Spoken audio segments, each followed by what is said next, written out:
आपने सम्राट अशोक के बारे में सुना होगा, जिन्हें अशोका द ग्रेट कहा जाता था। तो दोस्तों, ऐसा क्या हुआ जिससे अशोका महान सम्राट कहलाया? इतिहास में आपने बहुत सारे राजा देखे होंगे, पढ़े होंगे, लेकिन सम्राट अशोक को ही महान क्यों कहा गया?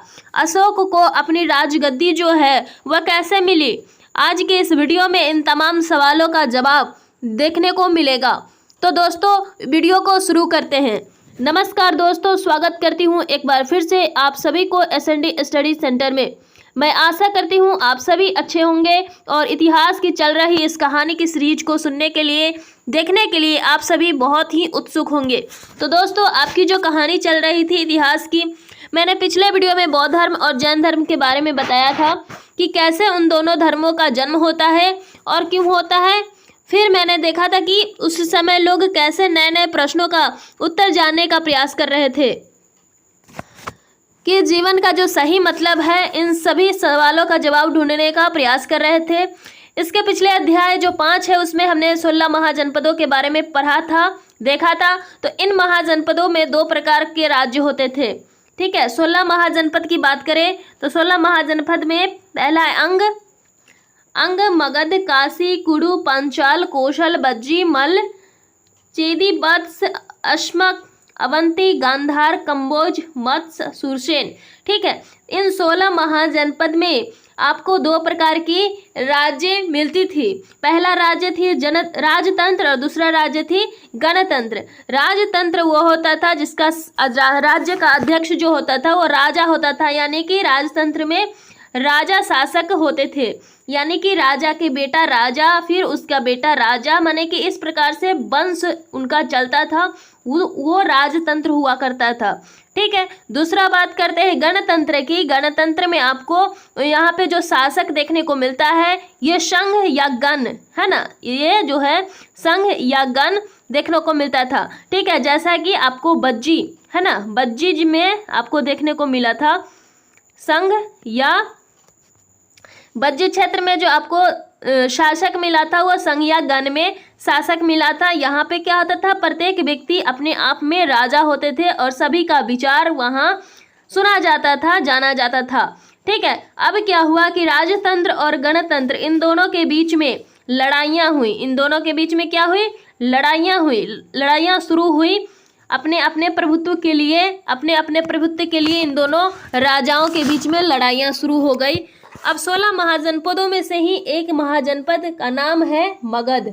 16 महाजनपद में से ही एक महाजनपद का नाम क्या है, मगध। और मगध क्या होता है, इन लड़ाइयों में जीत जाता है। मगध जो है इस लड़ाई में जीत जाता है। अब दोस्तों बात करते हैं कि मगध के जीतने का कारण क्या था। तो दोस्तों, मगध का जो जीतने का कारण था वो आपको देखने को मिलता है कि मगध के जीतने का कारण, यहाँ पे हम देख रहे हैं मगध के जीतने का क्या कारण है। आखिरकार मगध जीता है ना। इसमें तो बहुत सारे महाजनपद जो है लड़ाइयाँ में भाग लिया, लेकिन सिर्फ मगध ही क्यों जीता? तो इसके भी जीतने का कारण था, वो 3 कारण था। ठीक है, मगध जीतने का 3 कारण आपको देखने को मिलता है कि उनके पास संसाधन अच्छा खासा था। उनके पास क्या था, संसाधन जो है अच्छा खासा था, एक संसाधन संपन्न केंद्र था ये। ठीक है, और इस संसाधन में कैसा संसाधन उनके पास था, तो लौह अयस्क का संसाधन था। कैसा था, लौह अयस्क का संसाधन था, यानी कि उस क्षेत्र में, मगध के क्षेत्र में जो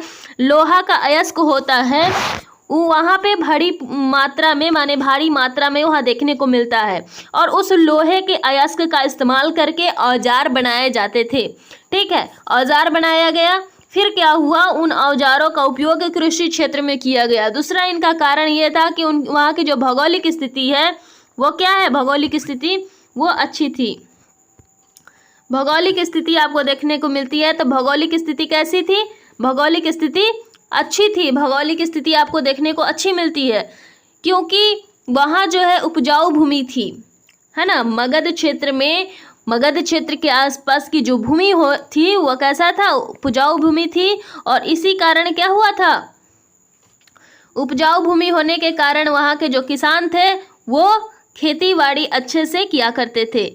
दूसरा आपका ये कारण था, खेतीबाड़ी अच्छे होने के, देखिए भूमि, एक तो भूमि उनका उपजाऊ था, दूसरा उन्होंने लोहे का औजारों का इस्तेमाल भूमि उपजाऊ में करते थे। आपने देखा है ना, आपने देखा ऋग्वैदिक काल में कि जब लोहा का आविष्कार नहीं हुआ था तो लकड़ी का फाल का उपयोग किया जा रहा था कृषि करने के लिए। लेकिन जैसे ही 1000 BC में क्या हुआ, लोहा का आविष्कार हुआ, लोहा की खोज हुई, तो लकड़ी के फाल की जगह पे लोहे की फाल का इस्तेमाल होने लगा, जिससे कृषि क्षेत्र में क्या हुई, बढ़ोतरी हुई। ठीक है, तो मगध के क्षेत्र में आपको भौगोलिक स्थिति भी अच्छे खासे में देखने को मिलती है। वहाँ पे उपजाऊ भूमि होती है और कृषि जो है अच्छी होती है।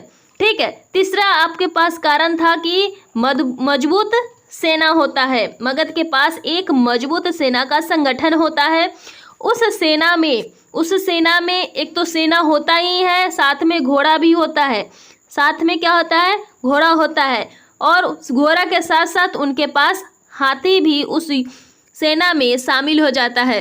ठीक है, तो तीसरा ये कारण आपका हुआ। इन सब की वजह से मगध जो है एक संसाधन संपन्न केंद्र था, एक जो है संसाधन संपन्न केंद्र बन गया था। अब सवाल ये उठता है कि मगध कैसे जीता। सवाल ये उठता है कि मगध जो है, ये तो जीतने की कारण हो गई कि मगध मैंने जीतने का ये कारण हुआ, लेकिन अब मगध जीता कैसे, है ना। अब आइए इस पर बात करते हैं। आपने देखा होगा मगध कैसे जीता, तो यहाँ से आपकी एक कहानी शुरू होती है ना। और वो कहानी जो शुरू होती है वो 544 से 412 BC के दौरान जो घटना घटित होती है, वहीं से ये कहानी शुरू होती है हर्यक वंश की।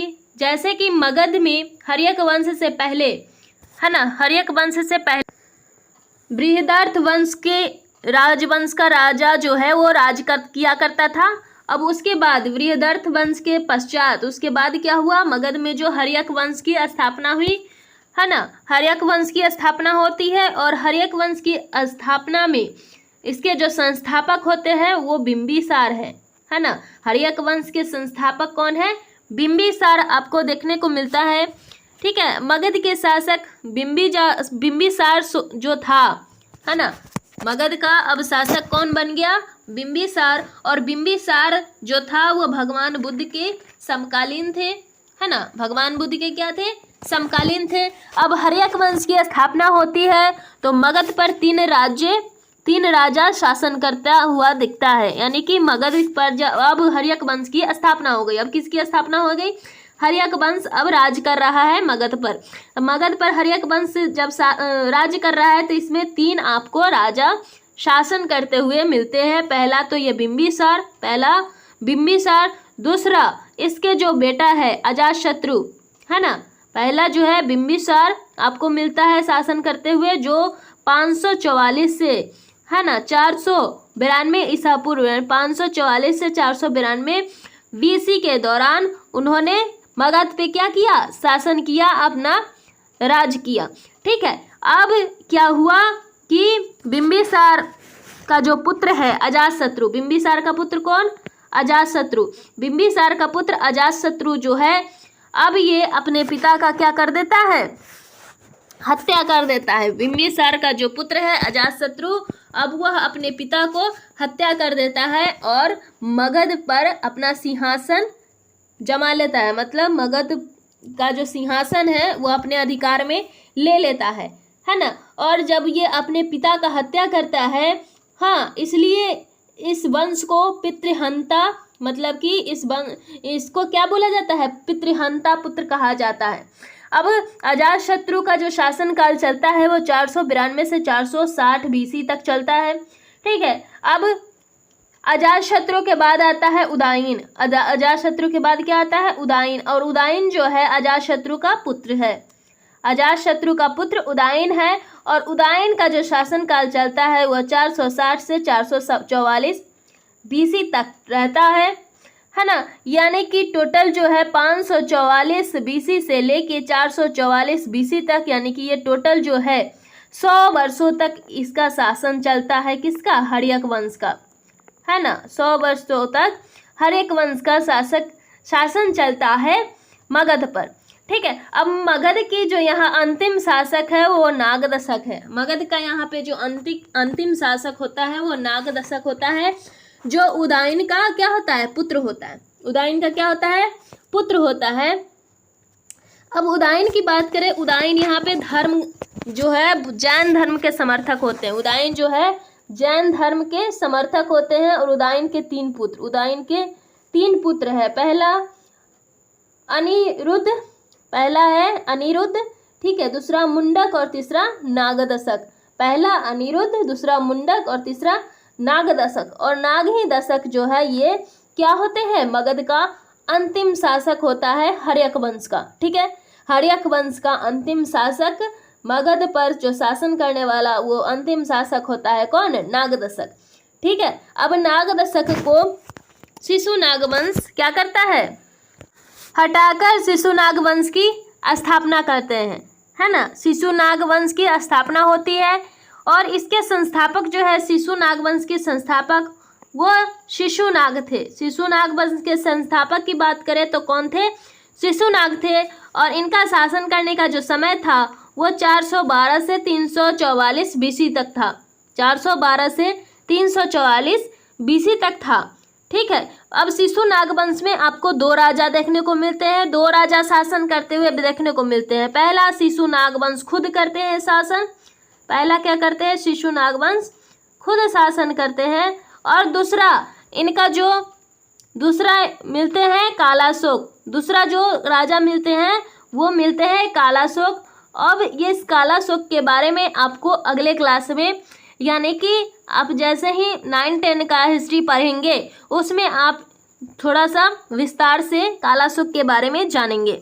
ठीक है, फिर नंद वंश की स्थापना होती है। अब किसका स्थापना होती है, नंद वंश की स्थापना होती है। शिशु नागवंश को क्या होता है, शिशु नागवंश को छुरा घोंप कर क्या कर दिया जाता है, हत्या कर दिया जाता है शिशु नाग को, है ना। शिशु नागवंश के जो शासक थे कालाशोक, है ना, कालाशोक को छुरा घोंप कर हत्या कर दी जाती है। और फिर स्थापना होती है नंदवंश की। किसकी, नंदवंश की स्थापना होती है। और नंदवंश की जो संस्थापक है वो कौन है, महापद्म नंद, है ना। नंदवंश के जो स्थापना होती है जिसके संस्थापक कौन है, महापद्म नंद होते हैं। और नंदवंश की जो समय है वो 344 से 323 बीसी तक रहता है।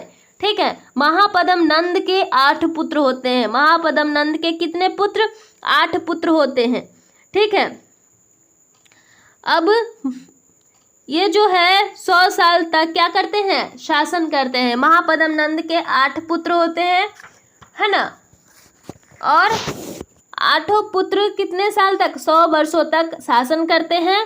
और इनका जो अंतिम शासन होता है, यानी नंद वंश का अंतिम जो शासक होता है ना, नंद वंश का अंतिम जो शासक होता है वो इन्हीं महापद्म नंद के 8 बेटों में से एक होता है, जिसका नाम होता है क्या, धनानंद। जिसका नाम क्या होता है, धनानंद। और ये जो धनानंद है ये क्या थे, सिकंदर के समकालीन थे। सिकंदर के क्या थे, समकालीन थे, जिन्होंने क्या किया, चाणक्य की सहायता से, है ना, चंद्रगुप्त मौर्य ने घनानंद की हत्या कर देते हैं और मौर्य वंश की क्या करते हैं, स्थापना करते हैं। घनानंद एक शक्तिशाली राजा हुआ करते थे। घनानंद क्या थे, एक बहुत ही शक्तिशाली राजा हुआ करते थे। और घनानंद एक ही बात ये भी है कि घनानंद जो है जनता से अत्यधिक कर वसूलते थे। जनता से क्या करते थे, अत्यधिक माने कि कर लेते थे, जिसके कारण ये सब देखकर चंद्रगुप्त मौर्य क्या होते थे, मतलब इनका लाभ उठाया। लाभ इसलिए उठाया क्योंकि इनसे जनता जो है असंतुष्ट रहते थे, इसलिए चंद्रगुप्त मौर्य ने इनका लाभ उठाया। और चंद्रगुप्त मौर्य ने उनके जो गुरु है चाणक्य, ठीक है, जिनको कौटिल्य भी बोलते हैं, उनकी मदद से धनानंद की क्या कर देते हैं, हत्या कर देते हैं और मौर्य वंश की स्थापना हो जाती है। और क्या होती है, मौर्य वंश की स्थापना होती है। ठीक है, अब होती है मौर्य वंश की स्थापना, जिसका समय जो है 322 से 298 बीसी होता है। अब इसके जो मौर्य वंश के संस्थापक है वो है चंद्रगुप्त मौर्य। मौर्य वंश के जो संस्थापक आपको देखने को मिलता है वो कौन है, चंद्रगुप्त मौर्य है। और इनके जो गुरु हैं, इनके जो चंद्रगुप्त मौर्य के जो गुरु हैं वो है चाणक्य, और चाणक्य को ही कौटिल्य बोले जाते हैं। ठीक है, चंद्रगुप्त मौर्य के जो गुरु हैं वो है चाणक्य, और चाणक्य को ही कौटिल्य बोले जाते हैं। और कौटिल्य ने एक पुस्तक लिखी है जिसका नाम है क्या? अर्थशास्त्र। कौटिल्य ने एक पुस्तक लिखी जिसका नाम क्या है? अर्थशास्त्र। और कौटिल्य का जो रियल नेम की अगर बात करें, रियल नेम, तो इनका रियल नेम है विष्णुगुप्त। रियल नेम क्या है? विष्णुगुप्त। रियल नेम इनका विष्णुगुप्त है। ठीक है, अब बात करते हैं कि यह जो है चंद्रगुप्त मौर्य, इनका जो वर्णन है बौद्ध परंपरा से ज्ञात होता है। चंद्रगुप्त मौर्य जो ये जो वंश है मौर्य, ठीक है, ये बौद्ध परंपरा से ज्ञात होता है। कहा जाता है कि चंद्रगुप्त मौर्य जो है वो क्षत्रिय कुल के हैं। कहा जाता क्या है कि चंद्रगुप्त मौर्य जो है वो क्षत्रिय कुल के हैं, ये बौद्ध परंपरा से पता चलता है। लेकिन कुछ लोगों का कहना है कि ये वैश्य है। ठीक है, अब बात करते हैं चंद्रगुप्त मौर्य के बाद चंद्रगुप्त मौर्य का जो बेटा है वो बिंदुसार है ना। चंद्रगुप्त मौर्य का जो पुत्र है वो बिंदुसार है। ठीक है, और बिंदुसार का जो समय है शासन करने का मगध पर, ये सभी मगध पे ही शासन कर रहे हैं अभी तक। ठीक है, और बिंदुसार का जो समय है मगध पर शासन करने का और 298 से लेके 273 तक है। 298 से 273 BC तक है। ठीक है, अब इनके बाद आता है अशोक। अब बात आती है किसकी? अशोक की। बिंदुसार का पुत्र कौन? अशोक। और अशोक का जो समय है 273 से 232 BC तक है ना। अब हम आते हैं कि अशोक महान कैसे हुआ इस टॉपिक पे। ठीक है, अभी तक जो आपको ये कहानी देखने को मिली, ये अशोक से रिलेट करने के लिए, इस इतिहास में जो अशोक की बात है उससे रिलेट करने के लिए ये सारी कहानी आपको सुनाई गई, आपको बताई गई। ठीक है, तो आपको जो यहाँ तक पढ़ाई गई ये प्री मौर्यन युग की बात है, प्री मौर्यन काल की बात है। और अब जो आपको पढ़ना है मौर्य युग के बारे में पढ़ना है। ठीक है दोस्तों, तो आपने यहाँ तक पार्ट 1 के बारे में पढ़े हैं। अब इसके अगला जो पार्ट है पार्ट 2 है ना, जो अशोक ने युद्ध क्यों त्यागा, इसके बारे में हम इसके अगले वीडियो में देखेंगे। तो थैंक्स अगेन आपको वीडियो देखने के लिए, और अच्छे से पढ़ाई कीजिए आप लोग। और हमारे चैनल पे आप लोग नए हो तो मेरे चैनल को सब्सक्राइब कर लीजिए और बेल आइकन दबा लीजिए ताकि हर वीडियो का नोटिफिकेशन आप तक पहुंचती रहे। अगर वीडियो पसंद आए तो मेरे वीडियो को लाइक करें, शेयर करें, और कोई भी डाउट हो उससे रिलेटेड तो हमें कमेंट ज़रूर करें। Thanks again, take care.